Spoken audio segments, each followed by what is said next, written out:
the Halifax area, and I just completed the YTF, or the Youth Future program, through the CCRW.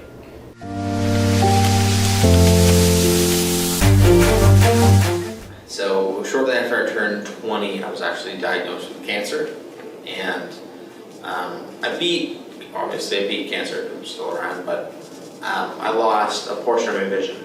And after I kind of returned to normal life, I wanted to start work again. And I realized after I had started my part-time job again that I wasn't really passionate about what I was doing. I didn't really want to do that long term. So I did some interest inventories with the health system and found that basically my number 1 and 2 careers that I would like are cooking and baking. So I ended up with Stonehearth Bakery and got lots of experience there, but realized that it wasn't really what I wanted to do for the rest of my life, because it was a training program.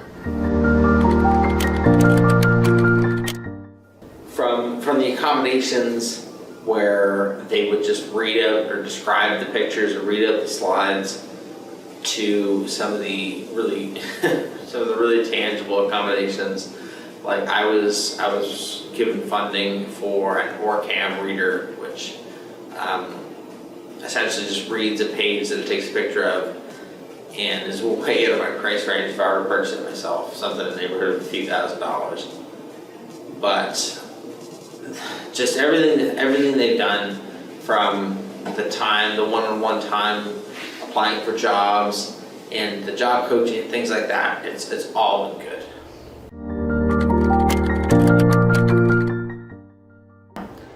Currently, I'm working with Sobeys in the bakery. Sobeys is a grocery store in Nova Scotia and the Atlantic provinces.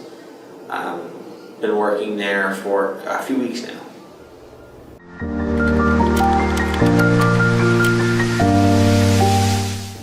It's been awesome to end up with the goal that I started with. That initially, when I wanted to get into culinary, every culinary school in the country, for liability reasons, said no. And from all the things that I've done to get there, it's been really satisfying to be in a place that values me and really is something that I like doing.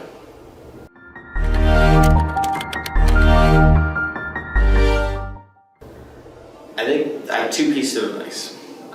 First is do it. Secondly is to give it 100%. That I found in life and in everything that you'll get out what you put in most cases. And that's especially true with the YTF program.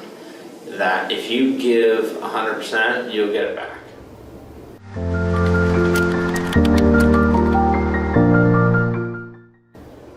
I think people who are afraid or are a little hesitant of asking for accommodations in a workplace, I think that if your employer is worth its salt, that they should be able to accommodate a simple request. Like some of the accommodations I received at Sobeys were large print, labels, things like that, and just organizational systems. None of that is overly costly, but for a lot of employers, it might have been something that would have prevented me from getting the job. But I think for people who want to ask for accommodations, that if they're going to be comfortable in a workplace, then that should be in place.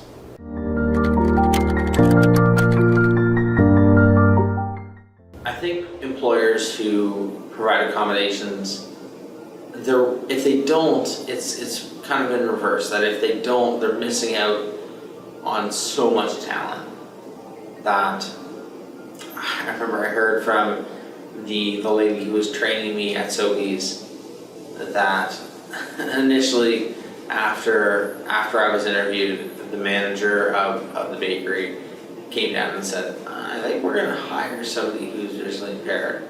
And the lady who was training me was kind of hesitant, right? She was telling me. And I think if people are too afraid to take that step, then they're gonna miss out on a whole lot of good talent, because later on during my training, that same assistant manager who said who was a little nervous about hiring somebody who was visually impaired, also said that I was awesome for the job. And I think if people don't hire inclusively, they're missing out on a whole lot of talent.